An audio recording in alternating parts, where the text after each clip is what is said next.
Hello, my name is Sierra Sanchez, and this is my polymer poster presentation for the preparation of polyvinyl neodecanoate using raft synthesis.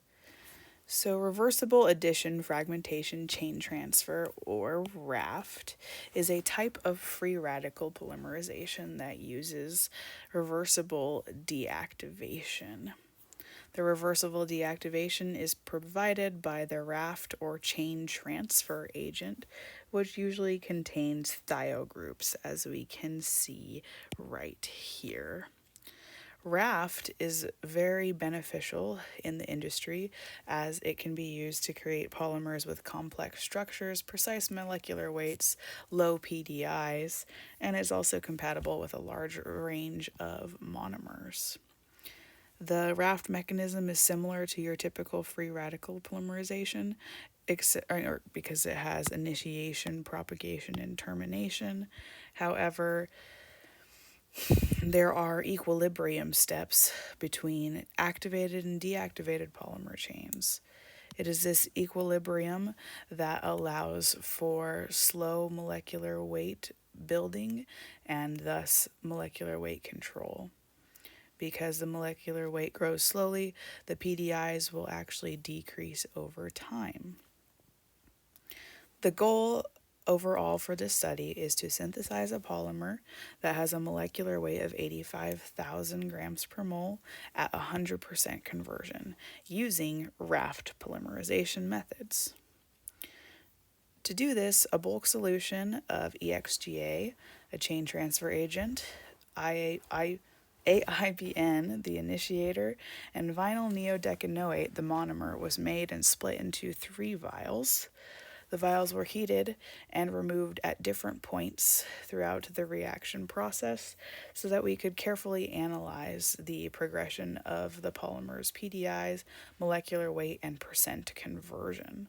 Percent conversion was found by weighing the monomers in tin pans when they were dried and wet, and the molecular weight and PDI are found by using gel permeation chromatography, or GPC.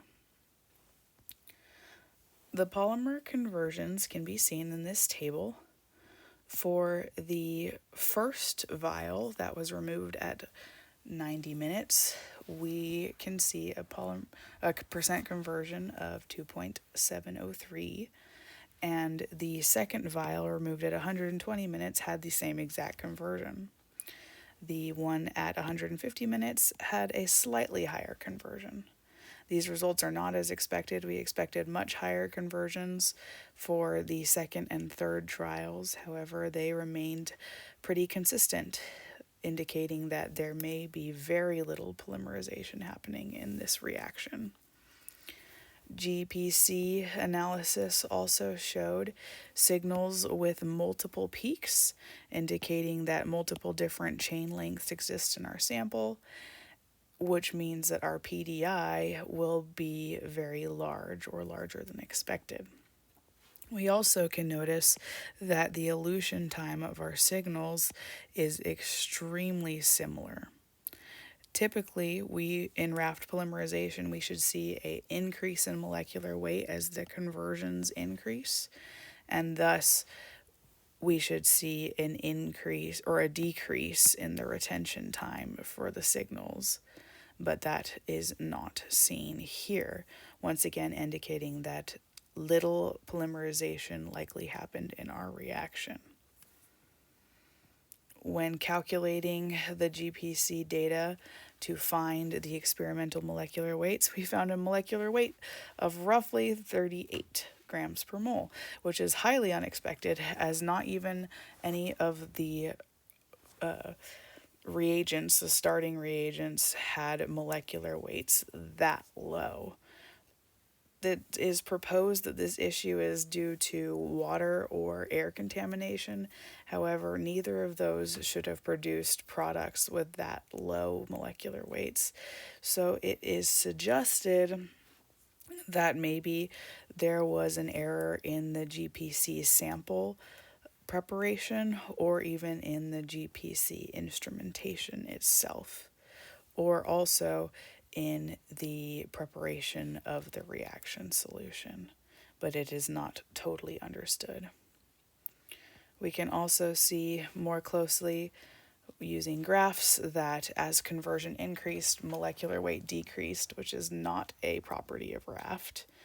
And we see that in this graph, the PDI did decrease as the polymerization went on, which is as desired. However, for the first two samples, which had the same conversion, we saw very different PDIs, which is once again not well understood. It is understood, however, that we did not synthesize a polymer with a molecular weight of 85,000 grams per mole. The percent conversion at 150 minutes was only 2.97% with a molecular weight of 83. And the percent differences between the theoretical and experimental molecular weights was nearly 150%, showing that we did not obtain any of the desired results. No substantial polymerization could have occurred during this study. However, it is RAFT is known to work, and so the study must be reconducted using meticulous care to establish an inert environment in the reaction vials to heat them properly and prevent water contamination.